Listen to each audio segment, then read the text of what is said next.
Ito ang kauna-unahang tribal council na wala na mga kapares ninyo. Dahil sa tribe shuffle, nabuwag na ang mga tribo, nabuwag na rin ang mga dating castaway pairs. Bago tayo magbotohan ngayong gabi, kamustahan muna tayo. Anong unang reaction ninyo? Anong unang pakiramdam ninyo nung malaman ninyong tribe shuffle na? Parang iba na yung pakiramdam, parang ito na, mag-iba-iba, mahihiwalay ka na sa partner mo. So panibagong pakikipagkapwa-tao, panibagong pakikisama. Medyo uncomfortable ako sa mga bagong members. Pero nung nag-band naman kami nung gabi, Ako si May pa rin. Because Chubby is in. okay naman sila kasama. Nag-click agad kami. Maging ready lang kung ano man yung mapagsasamahan namin bago. Pero syempre, nalungkot.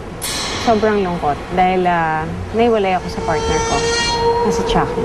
Sa mga dating tribong bulan naman, anong pakiramdam nyo na ngayon yung mga kapartner nyo o yung mga matagal nyo nang kasama na lipat sa tala? Kami ni Arnold, we're athletes and we're used to competing against each other. Kahit papaano, nami-miss din namin sila. Sa bulan, sino sa tingin nyo ang biggest loss nyo sa tribo na nalipat sa kabila? Arnold. Arnold. Maraming reasons why. I mean, he's a hard worker. He's makulit, not in a good way. He keeps our morale high. He's a very important part of Team Bulan. It's hard to see him over there. Yung mga dating tala, nakita nyo both camps. Anong mas gusto nyong camp? Yung sa bulan ngayon o yung sa tala? Arthur. mas okay yung sa bulan eh. Malaki yung shore. Oo. Maraming buko. Oo. Saka may mga patis sila at saka mga black pepper. Sarap yung pagkain doon.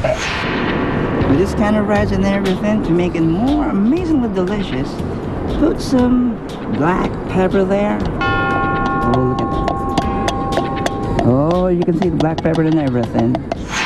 Yun, nagkalasa yung food namin.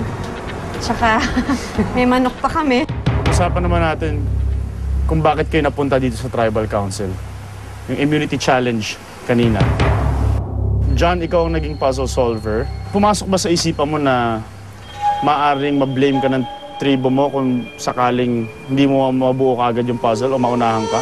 Oo naman. Yung nangyari kasi kanina, nung natalo kami, medyo parang ang bigat. Yung parang yung buong tribo ko, parang I let them down. Which is, I was so confident na I can do the puzzle. Pero 3 moves na lang eh, nakaset na siya eh.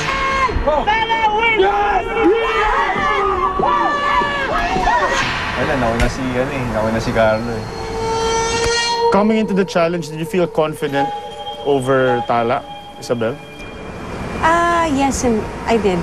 Kasi lahat naman kami, palaban din naman sila yung Bulan. So, nung napasok naman kami dito, we made sure na kami rin kasi palaban ng Tala. Naalala ko, Isabel, nung Scuba Ball Challenge, parang nagalit ka kay John kasi binali niya yung paddle ni Chucky. John recovers the ball! Tapos nung bola-bola challenge naman, marami ka rin comments sa dalawang volcanoes.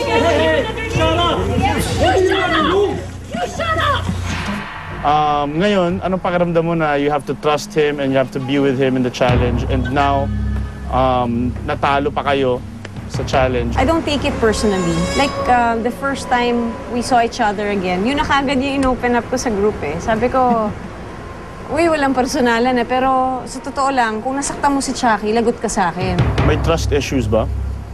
Dahil galing sa tala yung kabila. Sa unang pagkakataon sa season na ito, magkakaroon tayo ng tiebreaker challenge. Ihandaan yung inyong mga sarili.